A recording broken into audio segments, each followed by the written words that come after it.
Magandang gabi mga kapuso. Ako po ang inyong Kuya Kim na magbibigay sa inyo ng trivia sa likod ng mga trending na balita. Nagliparan ngayon sa social media ang litrato ng paru-paro na namataan ng isang hiker sa Lake Danau sa Leyte.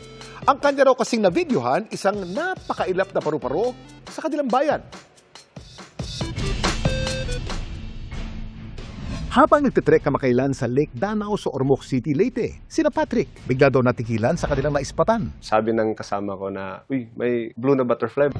Isang asul na paru-paro. Yung wingspan niya is around 5 to 6 inches. Sa upper wings niya, black pattern with white spots. Then sa baba, strong blue na color. At hindi raw pinalagpas ng pagkakataon na malitratuhan at mavideohan ito. Di lang siya pwedeng masyadong lapitan. Yung ginawa namin, yung phone ko, zoom ko lang talaga.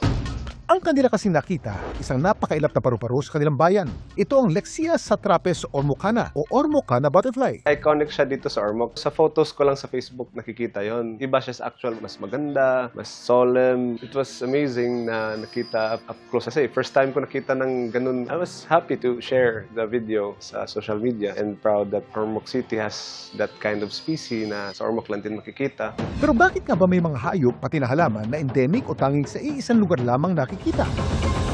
Kuya Kim, ano na? May iba't ibang rason kung bakit nagiging endemic ang isang hayop o halaman. Maaari sila'y highly adapted sa niche o environment na yun. Ang mga hayop ay maaaring kumakain lamang ng isang klase na halaman na doon lamang tumutubo. O di kaya ang mga halaman ay maaari lamang mabuhay o umusbong sa isang partikular na klima o soil type. Ang mga ormocana butterfly na-discovery at endemic lamang sa Ormoc City sa Leyte. Kaya dito hinago ang pangalan nito. It was discovered by Professor Julian Humalon in 1970 doon sa area ng Ormoc. Ganun yung mga scientists pag nagpapangalan sila ng mga species kung saan nila nakita or kung saan sila galing. Ang naturang paru-paro naging simbolo na rin ng Ormoc. Makikita ito sa opisyal na sagisag ng lungsod.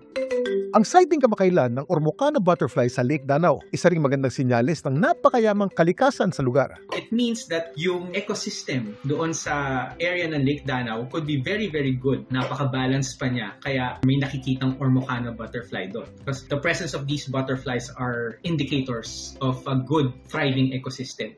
Pero alam niyo ba kung bakit may iba't ibang kulay ang pakpak ng paru-paro? Ito ang Setosia biblis o red lacewing butterfly. Isa sa mga paru-paro sa ating bansa na may napakamakulay na pakpak. Ang makukulay na pakpak ng mga butterfly ay dahil sa presensya ng colored pigment o yung mga kemikal sa kanilang katawan at struktura ng mismo nilang mga pakpak. Nababalot kasi ito ng scales o kaliskis na siya nagre-reflect o nag-i-interact sa liwanag. Kaya nagiging makintab o iridescent ang mga ito. Ang mga kulay na ito ginagamit nila bilang camouflage, pandepensa o di kaya ay pang-akit ng kapareha. Samantala, para malaman ang trivia sa likod ng viral na balita, i-tweet o i-comment lang, #Kuya Kim, ano na? Laging tandaan, kimportante ang may alam. Ako po si Kuya Kim at sagot ko kayo 24 oras.